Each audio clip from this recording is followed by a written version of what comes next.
चलिए, तो विविधकर में हम लोग पिछले टर्म में पढ़े थे, पिछले क्लास में विविधकर से संबंधित क्वेश्चन। और उस पे क्वेश्चन आता है कि मूलों के लक्षण ज्ञात कीजिए, या मूल कैसे हैं। मूल के लक्षण बताने के बाद फिर कहता है कि मूल ज्ञात कीजिए। तो मूल तो हम लोग सॉल्व करके निकाल सकते हैं, 3 विधियां बताए थे उस विधियों से। आगे अब हमें देखना है कि जब विविधकर का कंडीशन हम लोग अप्लाई करते हैं, जैसे पिछले टर्म पर 2 क्वेश्चन हम लोग दिए थे। पहला क्वेश्चन क्या था, 2k x² minus 40x plus 25 equal to 0। तो इस क्वेश्चन को हमने कहा था हल करके देखिएगा हल हो रहा है कि नहीं हो रहा है। क्या कंडीशन कहा था कि इसके मूलों की प्रकृति ज्ञात कीजिए। सॉरी, कहा था यहां पर क्वेश्चन में कि अगर मूल वास्तविक है, इस द्विघात समीकरण के मूल वास्तविक हैं तो k का मान ज्ञात कीजिए। वास्तविक और बराबर है तो भी k का मान ज्ञात कीजिए, और काल्पनिक है तो भी k का मान ज्ञात करना है। इस क्वेश्चन में क्या दिया था कि इस द्विघात समीकरण के मूल अगर वास्तविक है तो बताइए k का मान क्या होना चाहिए, काल्पनिक है तो k का मान क्या होना चाहिए, और वास्तविक और समान है तो k का मान क्या होना चाहिए। तो जब भी हम सॉल्व करेंगे हमें असमीका मिलेगा। अगर वही समान होगा, जैसे कह देगा कि इसके मूल समान है, तो मूल समान कब होते हैं, जब विविधकर का मान कितना होता है, 0 के बराबर। तो कंडीशन हमारा बनेगा मूल समान होंगे, मूल समान होंगे यदि क्या कंडीशन होता है, विविधकर यानी जिसे डिनोट करते हैं डिस्क्रिमिनेंट इक्वल टू 0, और इसकी वैल्यू कितनी होती है, b² minus 4ac equal to 0। b a और c की वैल्यू यहाँ पर पुट अप कर दिया जाए तो b की वैल्यू कितनी हो जाएगी, तो x का गुणांक -40, तो -40 का स्क्वायर माइनस 4, a की वैल्यू कितनी हो जाएगी, तो a की वैल्यू हो जाएगी कितनी, 2k, तो 2k इंटू c की वैल्यू कितनी हो जाएगी, तो 25 इक्वल टू 0। अब यहां से सॉल्व कर देते हैं तो हमें कितना मिल जाएगा, ये हो जाएगा 40 का स्क्वायर माइनस का स्क्वायर प्लस हो जाएगा, तो 40 का स्क्वायर माइनस कितना हो जाएगा 4 इंटू 50, 25 गुना 50, 50 इंटू के इक्वल टू 0। अब यहां से थोड़ा सा हम सॉल्व कर लेंगे, तो k की वैल्यू हमें निकालनी है, तो 40 का स्क्वायर है प्लस उधर जाएगा तो माइनस, तो हमें कितना मिल जाएगा अगले स्टेप में, 40 का स्क्वायर माइनस प्लस उधर जाएगा तो माइनस, तो हमें मिल जाएगा कितना, -4 इंटू 50 इंटू के इक्वल टू -40 का स्क्वायर, माइनस से माइनस कैंसिल आउट, 4 इंटू 50 का इधर मल्टीप्लाई उधर जाएगा तो हो जाएगा डिवाइड, तो हमें कितना मिल जाएगा, k इज इक्वल टू 40 का स्क्वायर अपान 4 इंटू 50, तो हमें कितना मिल जाएगा 40 इंटू 40, इसको लिख सकते हैं 40 इंटू 40, तो 0 से 0 कैंसिल आउट, 4 से 4 कैंसिल आउट, 5 से 8 टाइम्स, यानी k इज इक्वल टू कितना मिल जाएगा हमें 8। यानी हम कहेंगे यदि इस द्विघात समीकरण के मूल वास्तविक तथा समान है, क्या है, मूल वास्तविक और समान है, तो k का मान कितना होना चाहिए, 8 होना चाहिए। अब आते हैं वास्तविक, समान नहीं, केवल वास्तविक और भिन्न भिन्न होंगे तब कंडीशन हमारा क्या होता है, d ग्रेटर देन 0, और काल्पनिक होता है तब क्या होता है condition, d is less than 0। ये दोनों कंडीशन होते हैं। जब इन दोनों कंडीशन को जब हम सॉल्व करेंगे तो ये क्या बनेगा, असमीका बनेगा, और असमीका को हल करने के थोड़े से नियम होते हैं, थोड़ा सा देख लिया जाए कैसे हम लोग सॉल्व करेंगे। तो उसके लिए एक सिंपल सा, अब इस टॉपिक को थोड़ा सा छोड़ रहे हैं, थोड़ा सा असमीका हम समझ लेते हैं कैसे उसको हल किया जाता है, उसको समझ लिया जाए कैसे उसका आंसर लिखा जाता है। पिछले टर्म को हमने एक क्वेश्चन बताया था, हो सकता है क्लियर हुआ हो, ठीक है, लेकिन आगे हम देख लेते हैं असमीका को कैसे सॉल्व करेंगे। तो असमीका को सॉल्व करने से पहले सबसे पहले हम एक इक्वेशन ले लेते हैं, जैसे कह देते हैं x माइनस 5 इक्वल टू 0, इसको हल कीजिए। तो x माइनस 5 इक्वल टू 0 को अगर हल करने का मतलब क्या कह रहा है, हल करने के लिए कह देगा तो हम क्या करेंगे, x का मान ज्ञात करते हैं। किसी भी समीकरण को दे देगा, कह देगा कि इसका हल कीजिए, तो हम क्या करेंगे, x का मान ज्ञात करते हैं, तो यहाँ से हमें क्या मिल जाएगा, x इज इक्वल टू 5, ये हमारा आंसर हो जाता है। हल करके यही काम करते हैं।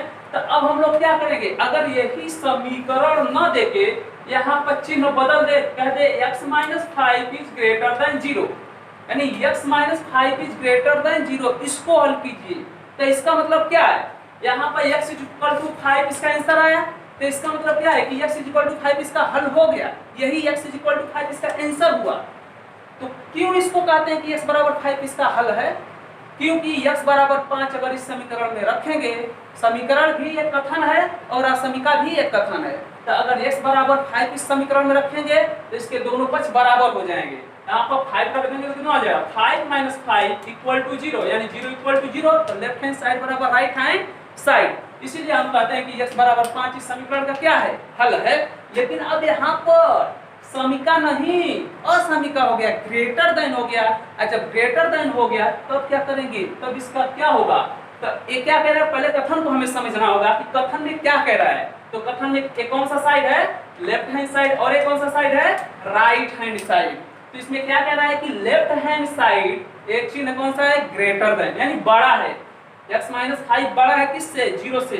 x माइनस 5 कौन से साइड में है, लेफ्ट हैंड साइड में, यानी लेफ्ट हैंड साइड का मान बड़ा होना चाहिए किससे, राइट हैंड साइड से। यानी यहाँ पर x के वे सभी मान हो जाएंगे, यहाँ पर x का केवल एक मान नहीं होगा, अनंत मान मिलेंगे। देखो क्या करना है, x माइनस 5 का मान 0 से बड़ा होना चाहिए, तो हम यहाँ पर x के वे सभी मान रख सकते हैं, वे सभी मान रख सकते हैं जिसको रखने पर लेफ्ट हैंड साइड का मान 0 से बड़ा होगा। तब तुम लोग बता सकते हो कि x का मान क्या क्या रख सकते हैं। तो x बराबर अगर हम 6 रख दें तो 6 में से 5 जाएगा, कितना बचेगा, 1, तो 1 जो हो गया 0 से बड़ा हो गया। x बराबर 7 रखेंगे तो भी तो x माइनस 7 माइनस 5 तो कितना बचेगा, 2 हो जाएगा, तो भी ग्रेटर देन 0।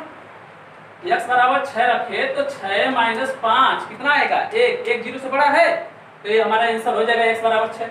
x बराबर 7 रखेंगे तो 7 माइनस 5, 7 में से 5 जाएगा, कितना बचेगा, 2 बचेगा, 7 माइनस 5 इक्वल टू 2, यानी ये भी हमारा आंसर हो जाएगा, क्योंकि 2 जो है 0 से बड़ा है।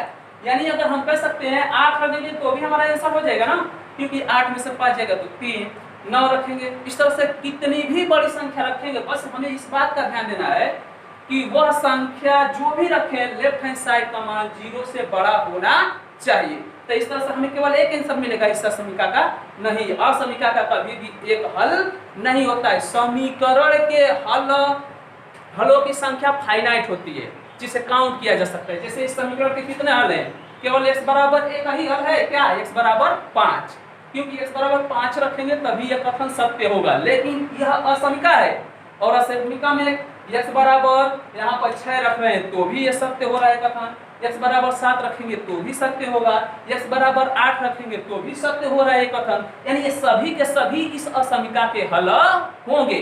तो यहाँ पर अगर हम कह दें कि x बराबर 5 थोड़ा सा रख देते हैं, अब थोड़ा चेक कर लेते हैं, x बराबर 5 रखकर, तो अगर x बराबर 5 रखेंगे तो 5 माइनस 5 कितना होगा, 0, और 0 और इधर भी 0, तो एक बीच में चिन्ह देखेंगे कि कौन सा है, 0 बराबर 0 नहीं करेंगे, क्योंकि यहाँ पर 0 चिन्ह नहीं, बराबर का चिन्ह नहीं है। क्या है कि लेफ्ट हैंड साइड बड़ा होना चाहिए किससे, राइट हैंड साइड से, यानी x बराबर 5 यहाँ पर नहीं रख सकते। लेकिन क्या हम 5.5 रखकर चेक करेंगे, अगर हम 5.5 यहाँ पर रखते हैं और 5.5 में से 5 घटाएंगे तो कितना मिलेगा हमें, 0.5। 0.5 ऋणात्मक संख्या तो है नहीं, यानी सभी धनात्मक संख्याएं जो होगी वो 0 से बड़ी होती हैं, इसलिए 0.5 भी तो धनात्मक संख्या है ना, 0.5 भी धनात्मक संख्या है, तो ये भी क्या होगा, 0 से बड़ा होगा। यानी यहाँ पे आंसर 5.5 भी लिख सकते हैं, 5.1 भी लिख सकते हैं ना, 5.1 भी लिखो और घटाओगे तो हमें 0.1, क्या ये संख्या ऋणात्मक है, नहीं है, ऋणात्मक नहीं है, धनात्मक है, और जब धनात्मक है तो धनात्मक संख्या 0 से क्या होती है, बड़ी होती है। इसलिए यहाँ पे आंसर हम कह सकते हैं 5.1 भी इस असमीका का हल होगा। तो इसीलिए हम क्या कहते हैं, इसके अनंत हल होते हैं, किसी भी असमीका का एक हल नहीं होता है, कितने हल होते हैं, अनंत, इनफाइनाइट सॉल्यूशंस होते हैं। तो यहाँ पर इसका अगर हमें आंसर लिखना होगा तो इसी के आधार पर हम आंसर क्या लिखेंगे, इसी के आधार पर हम आंसर लिखेंगे, क्या क्या रखेंगे, यहाँ पर x का मान क्या रख रहे थे, x का मान हमेशा क्या होगा, 5 से बड़ा, ये इसका आंसर हो जाएगा। अगर इसको इधर पक्षांतर विकल्प के साधारण नियम से जिस तरह से समीकरण को सॉल्व करते हैं, -5 उधर जाएगा तो +5, तो यही चीज मिलेगा ना, तब इसको हमें समझना है कि ये क्या कह रहा है। यही इसका हल हो गया कि x का मान 5 से क्या होना चाहिए, बड़ा। कुछ भी रखेंगे इस असमीकरण का क्या हो जाएगा, हल हो जाएगा। अब 5 से बड़ा, तो इसको दूसरे तरीके से भी इस आंसर को लिखते हैं। क्लास 10th में नहीं दिया होगा, लेकिन आगे जाएंगे 11th में पूरा एक टॉपिक है असमीकरण, तो वहां पर दिया होगा। तो यहाँ पर दूसरे तरीके से भी लिख सकते हैं, x इज एलिमेंट ऑफ, बता दे रहे हैं, कभी आ भी सकता है, x इज एलिमेंट ऑफ कहां से कहां तक, तो 5 से बड़ा। और कितना बड़ा, तो कितना भी बड़ा रखेंगे तो ये धनात्मक होगा ना, तो कहां तक, अनंत तक। यही इसका आंसर होगा। तो बुक में हमेशा आंसर इसी टाइप में हम लोगों की बुक में दिया होगा क्लास 10th में, ठीक है। ये 11th में इस तरह से दिया रहता है। समझ में आया। अब यहाँ पर तो ये चीज तो समझ में आ गया होगा कि इसका आंसर हो जाएगा x का मान यहाँ पर क्या होगा, 5 से बड़ी सभी संख्याएं हो जाएगी। लेकिन अगर हम कह दें कि कुछ संख्याएं इस तरह से दे, कोई क्वेश्चन इस तरह से दे दिया, कोई क्वेश्चन इस तरह से दे दिया, x² plus 5x, sorry plus, हाँ ठीक है, प्लस 6 ग्रेटर देन 0, इसको हल कीजिए। ये भी तो असमीकरण है, द्विघात असमीकरण है। तब इसको कैसे हल करेंगे, तो बताइए समीकरण होता अगर यहाँ पर x² प्लस 5x प्लस 6 बराबर 0 होता तो कैसे हल करते थे, लेफ्ट हैंड साइड का गुणनखंड करते थे, द्विघात समीकरण है, गुणनखंड करके सॉल्व करते थे। तो चाहे कितने भी घात का, यहाँ पर 3 घात भी हो जाएगा, 4 घात भी हो जाएगा, 5 घात भी हो सकता है, चाहे जितने भी घात का होगा, जैसे समीकरण हल करते हैं क्या करते हैं, गुणनखंड करने का प्रयास करते हैं, वही काम यहाँ पर भी हम लोग करेंगे। लेफ्ट हैंड साइड में जो भी होगा उसको किधर लाएंगे, राइट हैंड साइड में जो भी होगा उसको लाएंगे लेफ्ट हैंड साइड में। और एक बात और ध्यान देंगे कि x² का गुणांक अगर माइनस है तो पहले उसे प्लस बना लेंगे। x² का गुणांक यदि माइनस है तो उसे प्लस बना लेंगे, लेकिन यहाँ पे x² का गुणांक क्या है, प्लस है, तो उसे प्लस बनाने की जरूरत है ही नहीं। लेकिन इस बात का जरूर ध्यान देंगे कि कभी भी अगर x² का गुणांक ऋणात्मक है तो उसको धनात्मक बना लेंगे। आगे चलते हैं, तो इसको कैसे हल करते थे, इसका गुणनखंड करते थे। चलो गुणनखंड कर लेते हैं, बिल्कुल वही नियम यहाँ पर भी चलेगा, बस आंसर लिखने जब जाएंगे तब थोड़ा सा हमें ध्यान देना है। कैसे करेंगे, गुणनखंड करते हैं, क्या हो जाएगा, 1 का गुणा 6 में 6, 6 का गुणनखंड करेंगे, दो संख्या हमें प्राप्त करनी है कि योगफल कितना होना चाहिए, 5। 6 में से 6 का गुणनखंड करेंगे 2, 3 6, 3 कम 3, यानी दो संख्या 2 और 3 हो जाएगी, जोड़ेंगे तो 5 हो जाएगा। तो हो जाएगा कितना, x² plus 2x plus 3x plus 6 is greater than 0। तो यहाँ से हमें कितना मिल जाएगा, इन दोनों में से x कॉमन कर लेंगे तो x प्लस 2, और यहाँ से कितना मिल जाएगा हमें, प्लस 3 कॉमन कर लेंगे तो x प्लस 2 ग्रेटर देन 0, ठीक है। अब यहाँ से क्या कॉमन हो जाएगा, x प्लस 2, और आगे कितना हो जाएगा दूसरे ब्रैकेट में x प्लस 3 ग्रेटर देन 0। दो फैक्टर मिल गए, बिल्कुल ऐसे इस विकास समीकरण में हल करते थे। अब यहाँ पर थोड़ा सा चेंज होगा, अब यही से बदलेगा। इतना तो सबका दोनों का सेम होता है, असमीकरण का भी और समीकरण का भी, लेकिन अब यहाँ से थोड़ा सा हमें ध्यान देना है। क्या करेंगे, थोड़ा सा इसी कथन को पढ़ते हैं। कथन क्या कह रहा है कि लेफ्ट हैंड साइड का मान क्या होना चाहिए, 0 से बड़ा होना चाहिए। 0 से बड़ा कौन सी संख्याएं होती हैं, धनात्मक संख्याएं होती हैं। कौन सी संख्याएं होती हैं, धनात्मक संख्याएं। तो पहले इसको हम सॉल्व करते हैं, उसके बाद हम लोगों को बताते हैं कि ऐसा क्यों किए। तो सबसे पहले हम जितने भी फैक्टर होते हैं, मान लो अगर समीकरण होता तो हल करते तो हमें क्या मिलता, x बराबर -2 और x बराबर -3। समीकरण होता तो यही ना मिलता है। x बराबर, जब इसको 0 करेंगे क्या, जब x प्लस 2 बराबर 0 तो x बराबर हमें कितना मिलेगा, -2, और x प्लस 3 बराबर 0 तो x बराबर कितना मिलेगा, -3। यही दो मान होता कब, जब यह समीकरण होता। तो समीकरण नहीं है, असमीका है, तो भी ये मान निकालने की हमें आवश्यकता पड़ेगी और निकालेंगे। कितना आया, x बराबर -2 और x बराबर -3, ठीक है। जो जितने भी फैक्टर होंगे सबको इक्वेट करेंगे, 0 के बराबर करके x का मान हम लोग ज्ञात करेंगे। अब यहाँ पे x के दो मान आ गए, -2 और -3। अब हम क्या करेंगे, ये तो पता है ना कि संख्या रेखा पर संख्याओं को किस क्रम में किधर से किधर प्रदर्शित किया जाता है। तो संख्या रेखा पर बाएं से दाएं, left to right, ascending order में, बढ़ते क्रम में लिखते हैं। तो दो मान मिले हैं x का, क्या क्या, -3 और -2।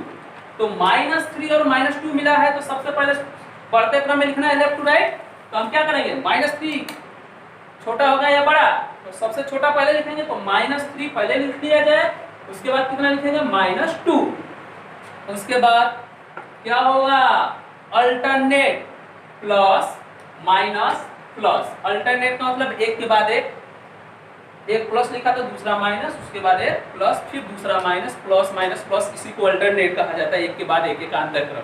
ठीक है, अब यहीं से हमें देखकर आंसर लिखना है, अब यहीं से हमें देखकर आंसर लिखना है। आंसर लिखने में अब कुछ नहीं है, इतना कर लिए तो आंसर लिख लेंगे। आंसर हमारा क्या हो जाएगा, आंसर हमारा हो जाएगा कि लेफ्ट हैंड साइड का मान क्या होना चाहिए, इसको देखते हैं और इसको देखते हैं संख्या रेखा को। तो यहाँ पर लेफ्ट हैंड साइड का मान क्या होना चाहिए, 0 से बड़ा होना चाहिए, 0 से क्या होना चाहिए बड़ा, और 0 से बड़ा कोई संख्या है तो संख्या धनात्मक होगा कि ऋणात्मक, ऋणात्मक कि धनात्मक, धनात्मक, तो धनात्मक होगा। और जब धनात्मक होगा तो अब हम चिन्ह देखेंगे कि कहाँ कहाँ प्लस चिन्ह है, धनात्मक चिन्ह है, तो कब चिन्ह धनात्मक हो रहा है, जब x का मान -3 से क्या हो रहा है छोटा, इधर संख्या -3 से छोटी होगी ना, -4 होगा, -5 होगा, -6, -7, -8 यही होता है, और इधर भी धनात्मक हो रहा है कब, -2 से इधर कौन सी संख्या होगी बड़ी होगी, -2 के बाद -1, 0, 1, 2, 3, 4 ये सब -2 से बड़ी होगी, तो हमारा आंसर हमारा क्या हो जाएगा, लिखेंगे x का मान क्या होगा, x का मान क्या होगा -3 से इधर कौन सी संख्या है, तो -3 से छोटी, तो -3 से क्या हो जाएगी छोटी, अथवा दूसरा ये भी आंसर है हमारा, तो अथवा करके लिखेंगे और कभी भी नहीं लिखेंगे क्योंकि दोनों एक साथ नहीं हो सकते। ठीक है, अथवा, अथवा क्या होगा, x का मान इधर कौन सा मान होंगे -2 से बड़े, तो बड़ा होगा किससे -2 से, तो यही हमारा आंसर हो जाएगा। समझ में आया, समझ में आया, तो इस तरह से हम लोग क्या करते हैं सॉल्व करते हैं। अब यहाँ पे एक पॉइंट हमें और समझना है कि सर जी ये कहेंगे कि ये प्लस माइनस प्लस क्यों लिख दे, कहीं माइनस प्लस माइनस लिखे, जरूरी है, तो चलो हम चेक कर लेते हैं क्यों लिखते हैं। तो थोड़ा सा इधर जो संख्या होगी इधर से ही स्टार्ट करते हैं, -3 से क्या होगी संख्याएं, -3 से क्या होगी छोटी संख्याएं, इधर -3 से जब छोटी होंगी तो चलो -3 से कोई भी छोटी संख्या ले लो, -3 से छोटी संख्या ले लो, तो -3 से छोटी संख्या -4 ले लो, -5 ले लो, -6 ले लो, कुछ भी ले सकते हो, तो चलो हम -4 ही ले लेते हैं और -4 को इसमें रखो, देखो हमारा आंसर वही होगा जो इस समीका को सत्य बताएगा, इसको संतुष्ट करेगा, तो -4 हम ले लेते हैं -3 से छोटा, तो -4 जब इसमें रखेंगे तो -4 और +2 कितना बचेगा, -4 और +2 -4 +2, यही ना, एक ब्रैकेट में रख दिए, यहाँ पर रख दिए x का मान -4 और वहां पर रख देंगे -4 +3 ग्रेटर देन 0। अब देखा जाए हमें कितना मिलता है, तो यहाँ पर ये माइनस है और ये प्लस है, कितना मिलेगा -2 और ब्रैकेट हटेगा यानी मल्टीप्लाई कितना होगा यहाँ पर -1 ग्रेटर देन 0, तो हमें माइनस माइनस का गुणा करेंगे तो 2 एकम 2 प्लस हो जाएगा ग्रेटर देन 0, तो सही है ना, यानी x का मान जब हम -3 से छोटा रख रहे हैं तो धनात्मक मिल रहा है, यानी इस कथन को क्या कर रहा है सेटिस्फाई कर रहा है। ठीक है, समझ में आया। अगर वही कोई संख्या -3 से -2 के बीच में रख दें, -3 से -2 के बीच में, चलो रख देते हैं -3 से -2 के बीच में कौन सी संख्या, तो -2.5 रख देते हैं, होगा ना बीच में -2.5 और +2 और यहाँ पर जब रखेंगे -2.5 और +3 ग्रेटर देन 0, थोड़ा सा देख लेते हैं इसको, तो कितना मिलेगा हमें -2.5 में से 2 घटा देंगे क्योंकि ये प्लस है और ये क्या है माइनस, तो ये माइनस वाला अधिक है, तो कितना हो जाएगा -0.5 और गुणे यहाँ पर कितना बचेगा, तो अब ये अधिक है ना क्योंकि ये 3 है, 2.5 है, तो कितना अधिक है तो 0.5 घटाएंगे तो यही मिलेगा ग्रेटर देन 0, तो थोड़ा सा गुणा कर लेते हैं, तो 5 बचे 25 और का अंक पर 2 अंक पर 0, आगे क्या रख देगा माइनस, क्योंकि ये माइनस है और ये क्या है प्लस, तो हो जाएगा माइनस ग्रेटर देन 0। क्या मिला, क्या ये सत्य है, हमें बताओ क्या ये सत्य है, जो भी आंसर आया सत्य है, क्यों कि यहाँ पर माइनस है और माइनस संख्या कभी 0 से बड़ी होती है क्या, नहीं होती है, तो ये क्या है गलत है, यानी यह हमारा आंसर नहीं हो सकता। आंसर हमारा क्या होगा ग्रेटर देन 0 वाला आंसर होगा। ठीक है, और उसके बाद अभी इधर चलते हैं कि x का मान जब -2 से बड़ा, -2 से बड़ा क्या ले सकते हैं, -1, 0, 1, 2, 3 कुछ भी ले सकते हैं, दशमलव में भी ले सकते हैं, लेकिन दशमलव में कैलकुलेशन थोड़ा करना पड़ता है और इस तरह से कैलकुलेशन थोड़ा सा आसान हो जाता है, इसलिए हम वही संख्या ले लेते हैं जिससे कैलकुलेशन आसानी हो। तो -2 से बड़ा -1 ले लेते हैं, चलो ले लेते हैं। तो -1 रखेंगे यहाँ पर, -1 + 2 और फिर उसके बाद -1 + 3 ग्रेटर देन 0। देखते हैं कथन सत्य हो रहा है कि नहीं हो रहा है। ठीक है, सेटिस्फाई कर रहा है कि नहीं कर रहा है। तो -1 + 2 कितना, +1 होगा, और -1 + 3 तो कितना हो जाएगा, +2 होगा, तो 2 ग्रेटर देन 0, तो 2 × 2 सत्य हो गया ना। ये तो सही है कि 2 जो है 0 से बड़ा होता है, यानी हमारा आंसर यही होगा प्लस माइनस प्लस। ठीक है, अगर माइनस रखेंगे तो क्या माइनस आ रहा था, अगर -2 से बड़ा हम रखेंगे तो इसका चिन्ह कैसा मिल रहा है, धनात्मक मिल रहा है। -2 से अगर बड़ा हम संख्या ले रहे हैं तो इसका चिन्ह कैसा मिल रहा है, धनात्मक। तो धनात्मक यहाँ पर प्लस, उसके बाद -3 से -2 के बीच में रख रहे हैं तो ऋणात्मक, इसलिए यहाँ पर रखने के अनुसार इसका मान कैसा आता है, धनात्मक आ रहा है कि ऋणात्मक, तब हम यहाँ पर चिन्ह बदलते हैं। ठीक है, अगर यही x का मान हम -2 से बड़ा यहाँ पर रख रहे हैं तो धनात्मक मिला, इसलिए इधर चिन्ह धनात्मक होगा। अगर वही -3 से -2 के बीच में रख रहे हैं तो इसका चिन्ह कैसा मिला है, हमें ऋणात्मक मिल रहा है, माइनस में मिल रहा है आंसर, इसलिए माइनस हो गया। और जब x का मान -3 से छोटा रख रहे हैं तो भी इसका मान कैसा मिल रहा है, धनात्मक मिल रहा है, तो भी इसका मान धनात्मक मिल रहा है, इसलिए यहाँ पर प्लस लिखा। अगर वही यहाँ पर x का मान -2 से बड़ा रखने पर अगर क्या मिलता हमें, ऋणात्मक इसका चिन्ह मिलता, तब यहाँ माइनस से शुरू करते, लेकिन कभी भी माइनस से हम लोग शुरू नहीं करते, इसलिए इसको डायरेक्ट कौन उतना करने जाएगा। डायरेक्ट हम लोग याद रखते हैं कि alternate plus minus plus minus plus minus ऐसे करते चले जाएं। ठीक है ना, चलो आगे देखा जाए। ये होता है समीकरण को हल करने का तरीका। एक क्वेश्चन और देख लिया जाए, चलो उसी क्वेश्चन को देख लेते हैं। जैसे यहाँ पर इसी कंडीशन को हमें सॉल्व करने का है कि इस द्विघात समीकरण में k का मान ज्ञात करना है। किसका मान ज्ञात करना है, k का मान ज्ञात कीजिए। पिछले टर्म पर जो क्वेश्चन था वही क्वेश्चन है, जबकि मूल वास्तविक तथा भिन्न है। वास्तविक तथा कैसे है, भिन्न है, वास्तविक तथा भिन्न। तो मूल वास्तविक और भिन्न कब होता है, तो लिखेंगे वास्तविक और भिन्न है तो d ग्रेटर देन 0, जब विविधतर का मान 0 से क्या होता है, बड़ा होता है। अब विविधतर का मान हमें पता है क्या होता है, formula b² - 4ac greater than 0। मान रख दिया जाए, तो मान रख दिया जाए तो b का मान कितना है, तो x का गुणांक -40 का स्क्वायर, ठीक है, -4। a की वैल्यू कितना है, तो 2k, और c की वैल्यू कितनी है, तो 25 है। ठीक है, ग्रेटर देन 0। अब इसको सॉल्व कर लिया जाए तो हमें कितना मिलेगा,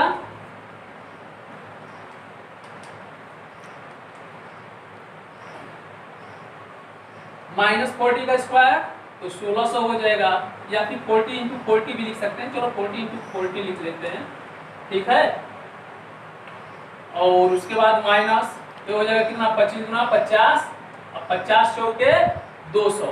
ठीक है ना, तो हो जाएगा कितना, 200 के ग्रेटर देन 0। इसको भी पक्षांतर कर सकते हैं, जैसे समीकरण में हल करते हैं बिल्कुल उसी तरह से। एक ही अगर चर है तो उसको सॉल्व करने के लिए पक्षांतर बिल्कुल उसी नियम से करते हैं। तो कितना हो जाएगा, ये इधर प्लस से उधर जाएगा तो माइनस, तो हमें कितना मिलेगा, -200 के और ग्रेटर देन कितना हो जाएगा, ये प्लस उधर जाएगा तो माइनस। ठीक है ना, 40 × 40। अब तुम लोग कहोगे कि माइनस से माइनस कट गया। अगर ऐसा कर दिए तो गलत कर दिए।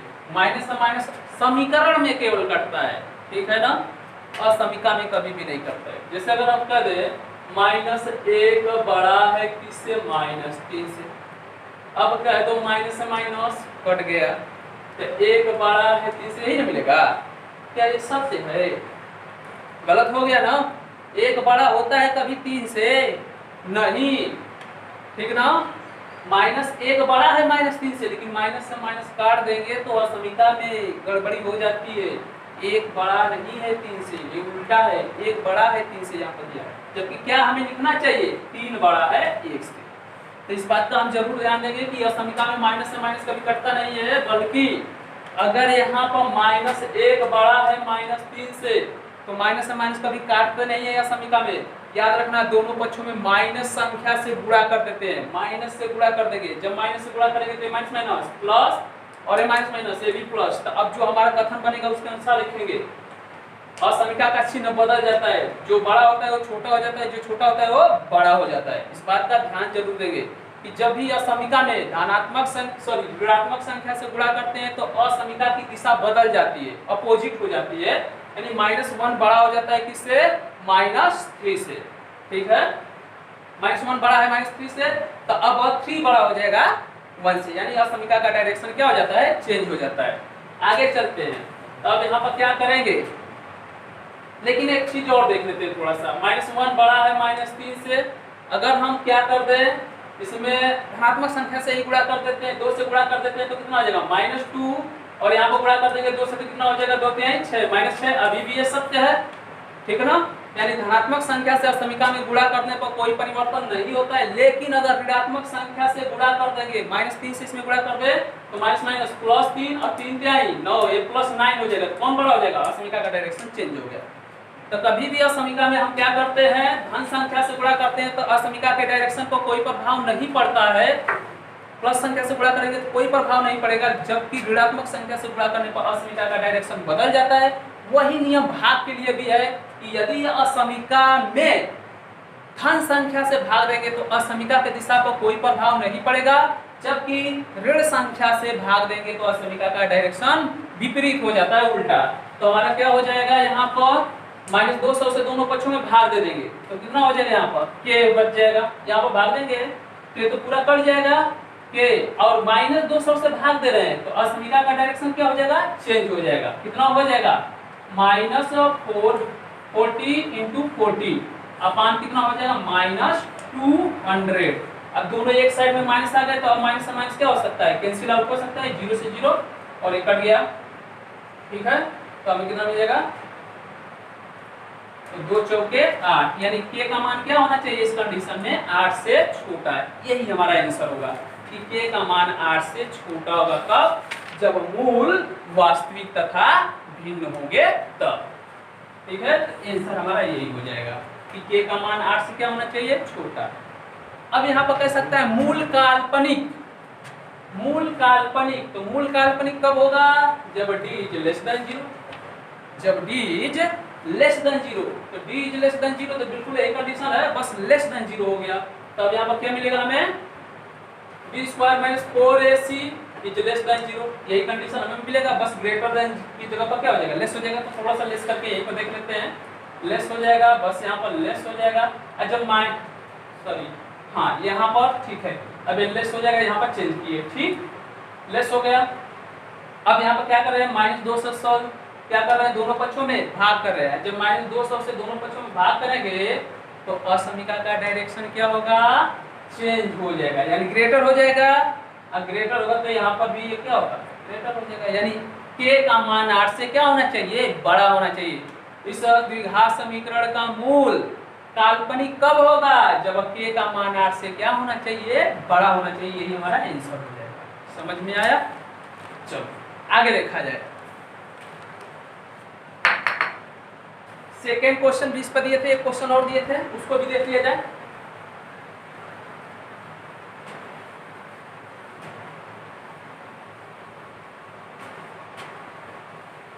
सेकेंड क्वेश्चन को भी देख लिया जाए। क्या दिया था हमने? 2x² - 10x + k = 0। इस द्विघात समीकरण के मूल, पहला 3 कंडीशन है। पहला है मूल वास्तविक तथा समान, दूसरा है वास्तविक तथा असमान, और तीसरा है काल्पनिक। ठीक है, चलो देखा जाए। तो पहले वास्तविक तथा समान के लिए देखते हैं। जब मूल कैसे हैं? मूल वास्तविक तथा समान, वास्तविक तथा समान, तो क्या होता है कंडीशन? d बराबर 0।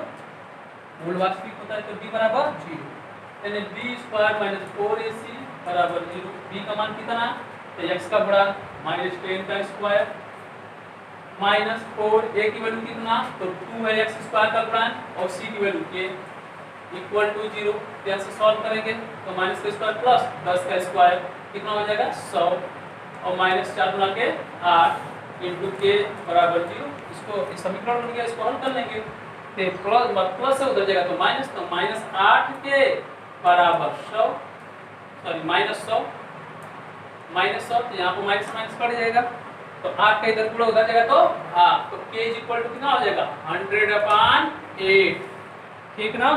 तो अब 8 से जितने बार कटे काट सकते हैं तो 4 से ही कटेगा तो ये हो जाएगा 25 चौके 100 और ये हो जाएगा 4 गुना के 8, यानी k का मान कितना होना चाहिए 25/2 से भाग कर सकते हैं, दशमलव में आ जाएगा आंसर, ठीक है ना। तो मूल जब वास्तविक तथा समान होगा तो हमारा यह आंसर हो जाएगा। नेक्स्ट कंडीशन क्या है, मूल वास्तविक, क्वेश्चन में दिया रहेगा कि इसी कंडीशन के लिए क्या कीजिए और हम सभी कंडीशन के लिए बता रहे हैं। तो मूल वास्तविक तथा समान है, अब वास्तविक तथा भिन्न है उसके लिए देख लिया जाए। वास्तविक तथा क्या है, भिन्न है, तो कंडीशन क्या हो जाएगा हमारा d ग्रेटर देन 0, यानी यह ग्रेटर देन क्या हो जाएगा 0 और ये ग्रेटर देन 0, बस इसी को ग्रेटर देन कर देना है, ग्रेटर देन कर देंगे। जब ग्रेटर देन कर देंगे अब थोड़ा सा ध्यान देंगे बेटा, चलो क्या हो जाएगा -8k, ठीक है। और असमीका को हल करते समय अचर का गुणांक कभी भी ऋणात्मक नहीं होना चाहिए, इस बात का हम लोग ध्यान देंगे।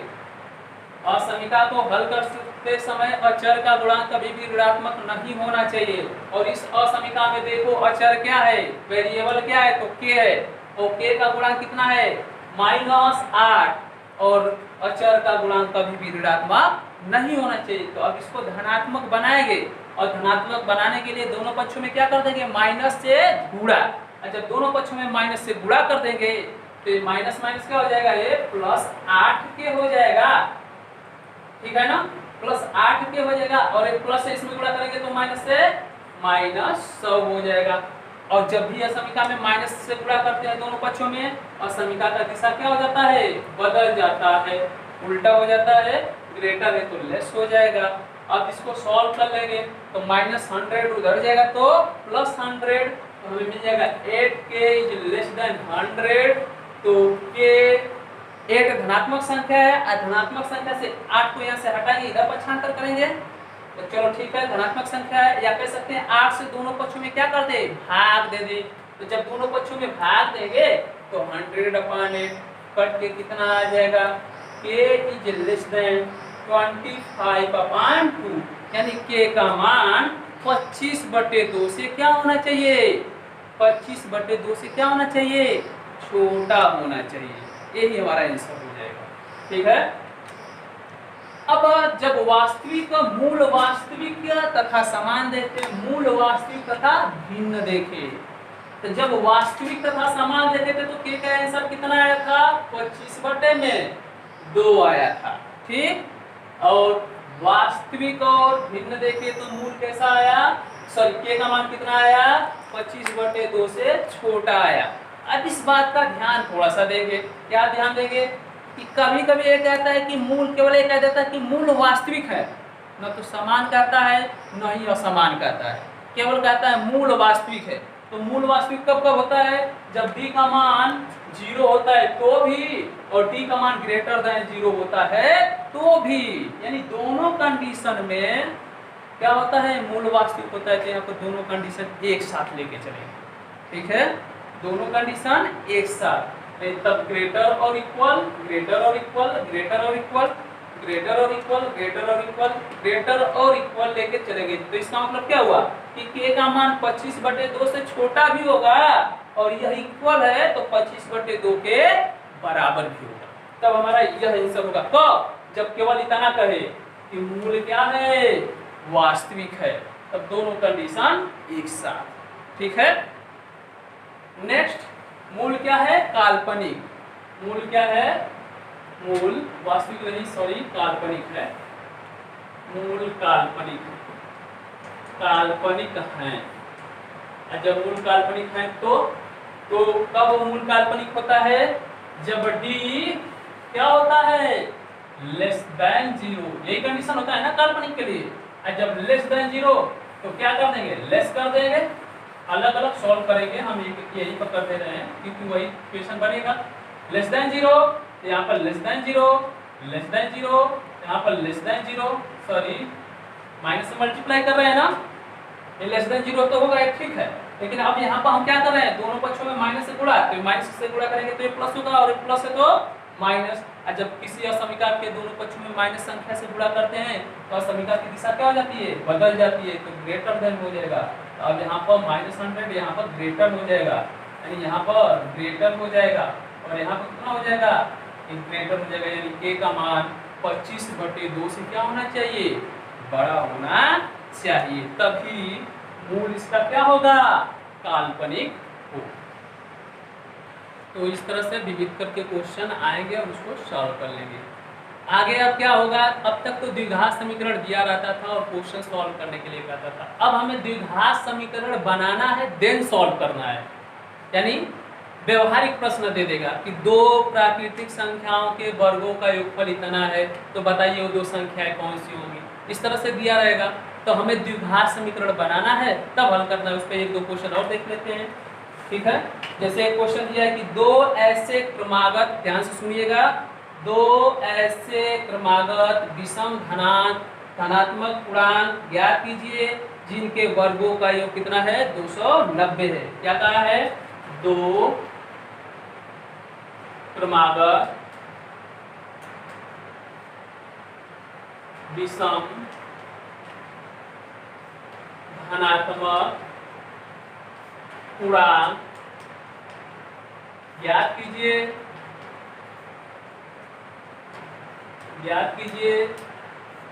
जिनके वर्गों का योगफल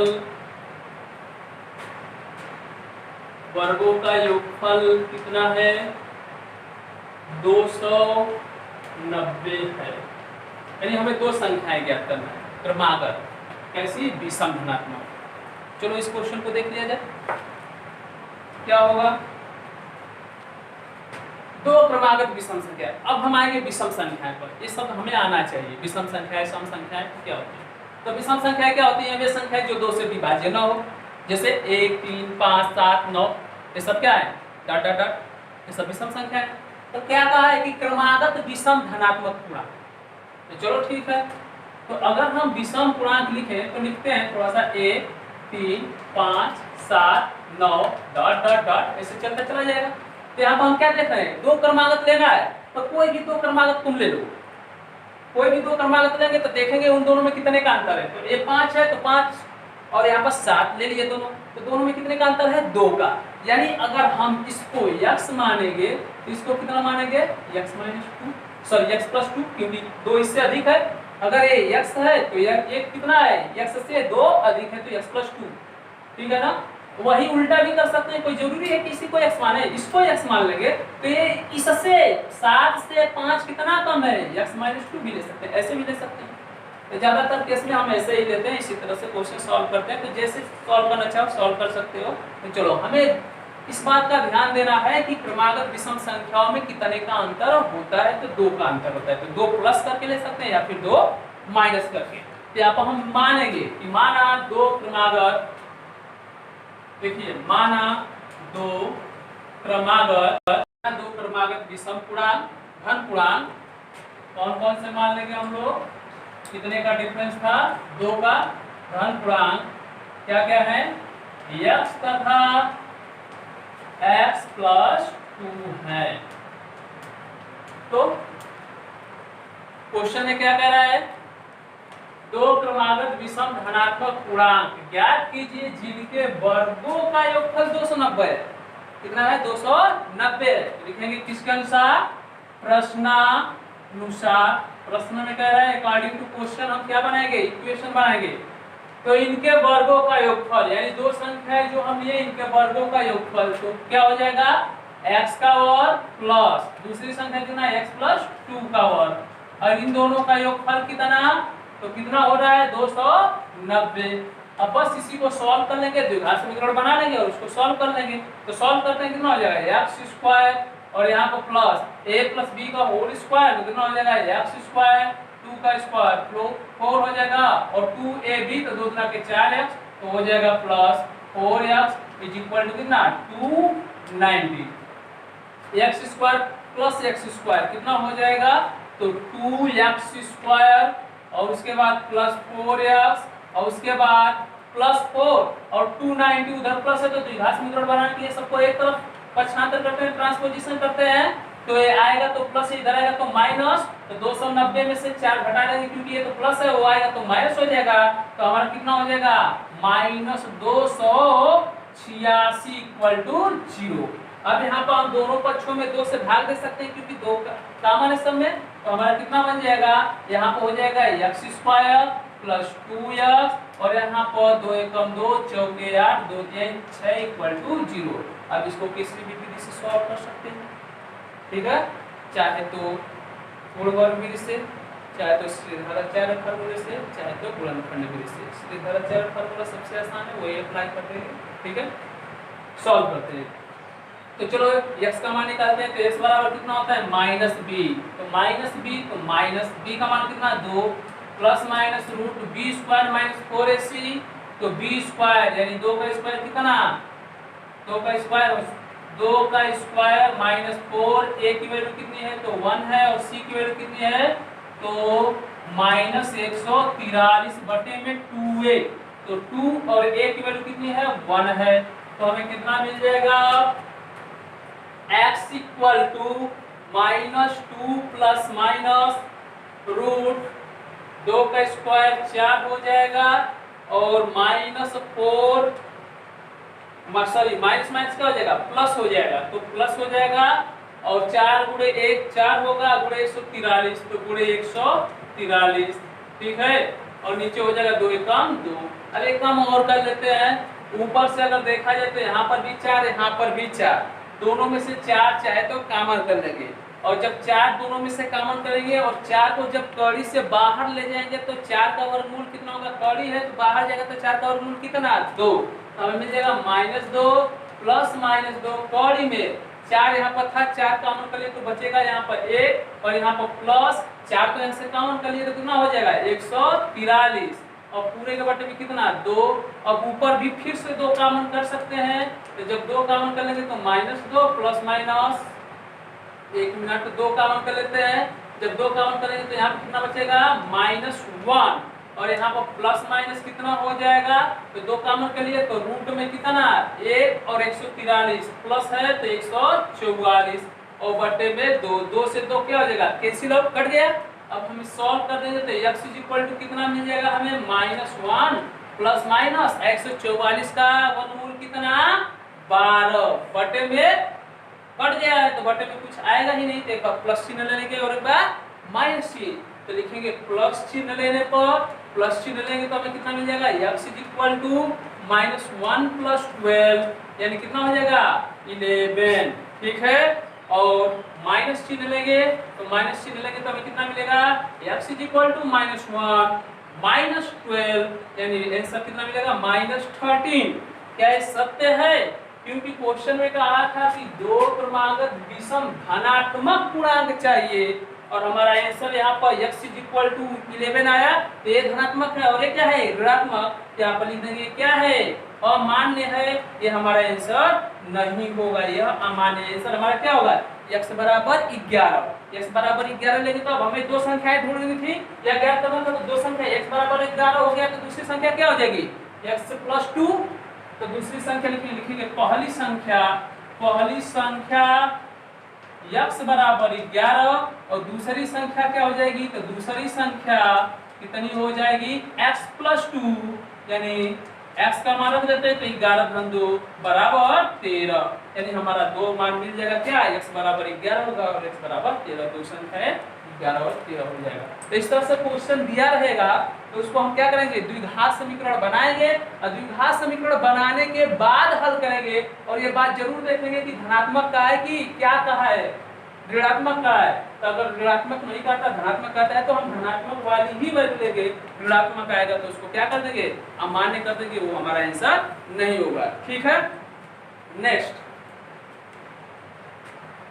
इसी पे बेस जो भी क्वेश्चन होंगे उसको सॉल्व कर लेंगे, जो नहीं आएगा पूछ लेंगे, सॉल्व करेंगे, देखेंगे आ रहा है कि नहीं आ रहा है। और एक चीज और, नेक्स्ट टर्न पे या नेक्स्ट क्लास में अगला टॉपिक शुरू किया जाएगा। ठीक है।